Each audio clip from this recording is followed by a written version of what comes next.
Okay, I'm gonna do question 1A, note number 3 from the specimen paper, right, of the SBR. Okay, let me just show it to you. Okay, this way you have question 1. Question 1 is on console. We've done the console in the class.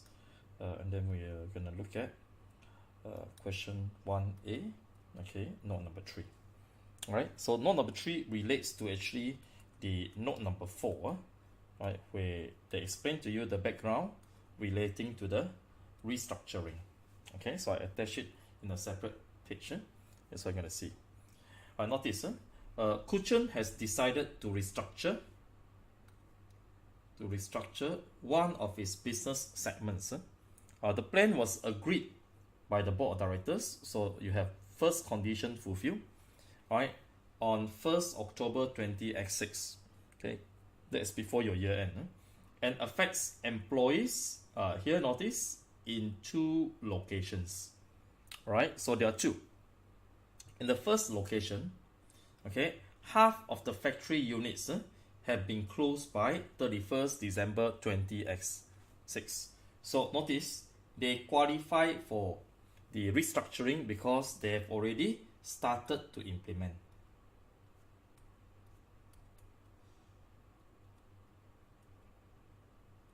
Okay, now, and the affected employees' pension benefits have been frozen.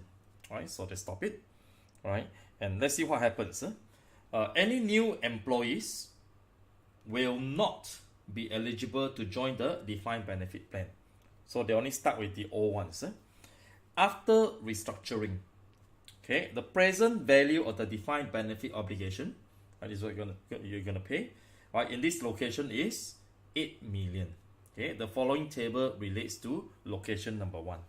Right, so notice under the table, this is what we see. Present value of defined benefit obligation originally is 10 million. Okay, so they chop it, right? Chop it from 10 to become 8 million.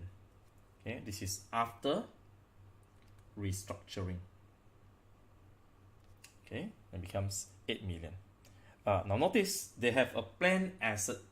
Okay, so the fair value doesn't change. Still a 7 million.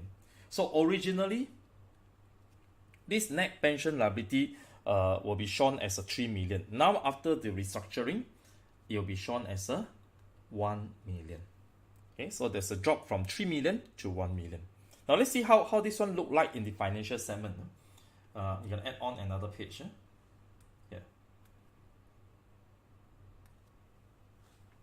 So in your financial statement extract, this is what you will see. This is your SOP. Okay, top will be your total assets. Okay, then down here I will have my equity share, my OCE, right, then my RE, which will have my SOPL. Okay, so at the start, this is what we see. At the start of it, right, my net employee liability is actually 3 million. Okay, so this way you see under your NCL, you have a net pension. Now you're going to follow them. Pension liability, okay, which is a 3. Okay, how do I get this net pension liability? By taking the fair value of planned asset minus PV obligation. Okay, initially fair value of planned asset is 7 minus PV is a 10. So you get a 3. Okay, and after your restructuring, notice it changed. Fair value of planned asset didn't change, it's still a 7. But your PV obligation has now been significantly reduced to 8. So it becomes a 1.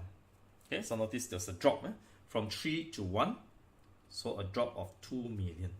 Okay, so this 2 million will be recognized to your profit or loss. Okay, it becomes a positive sign, a plus sign.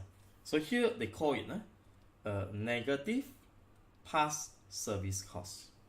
Okay, so it's actually not a negative, I would say. It's actually a creation of a income. Okay, so that's for the first plan that we have. Right, let's move on to the next one. Second location. In the second location, all activities have been discontinued. Okay, again, notice they've already started to implement the restructuring. Now it has been agreed that employees will receive a payment of 4 million. So once you receive payment, okay, this is where we notice that there's a settlement. Okay, there's a settlement. Means there's some cash payment on your side. Now, 4 million payment in exchange for pension liability of 2.4 million.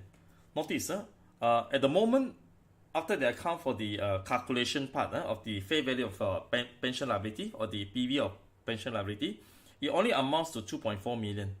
Right? Remember, there's still a long way to go, that this amount will still increase in the future. But because they want to chop off the plan, right? So they will settle it. So they're going to pay something more than what they actually owe them now. Okay, which is actually a 4 million which they pay. So they pay an advance of how much? Extra. Right? So it's 4 million minus 2.4 million. I get a 1.6 million. Okay.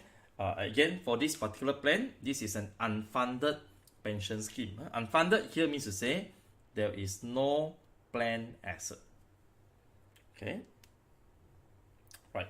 So we're gonna look at the next paragraph. Let's see what we have. Kuchen estimates that the cost of the above restructuring, excluding pension costs, will be 6 million. Okay, so Kuchen has not accounted for the effect of the restructuring in the financial statement because it is planning a rights issue. Now, of course, this is an ethical problem and does not wish to depress the share price. Right, so it's for the wrong intention that they do not create accounted for the employee benefit. Therefore, there's been no formal announcement of the restructuring. Okay. Now, even though there's no formal restructuring announcement, right, it will still qualify for restructuring. Why? Reason is because, for one, they have already started to implement the plan. But if they're not started yet, then it will not qualify for restructuring. Okay. So let's see what we're gonna do for the second part of it. So I'm gonna show you again another extract, right, of the second location.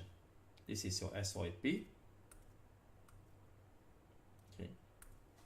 So in the second location, okay, now here I have my OCE.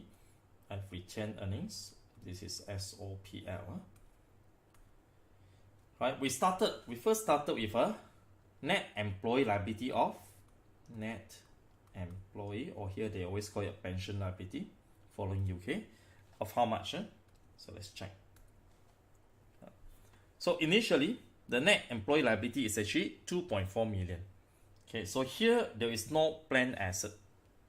See, planned asset 0. Okay, then minus PV obligation.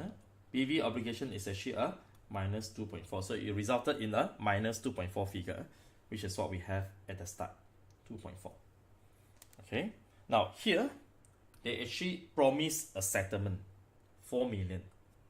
Will receive. Notice they're not paid yet. So since there's an obligation to pay a 4 million, right, we have to create this obligation under current liability.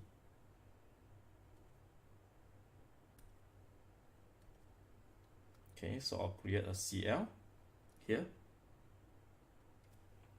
This is my payable. Okay, payable of how much? Payable of 4 million.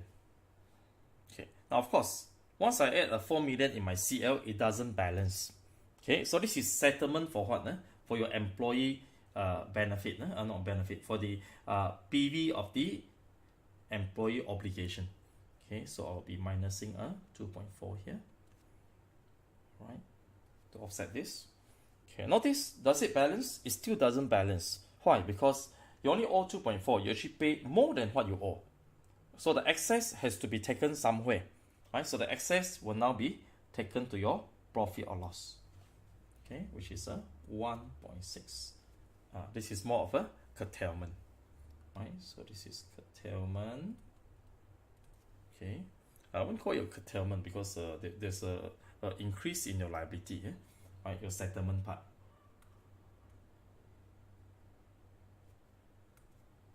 Okay, settlement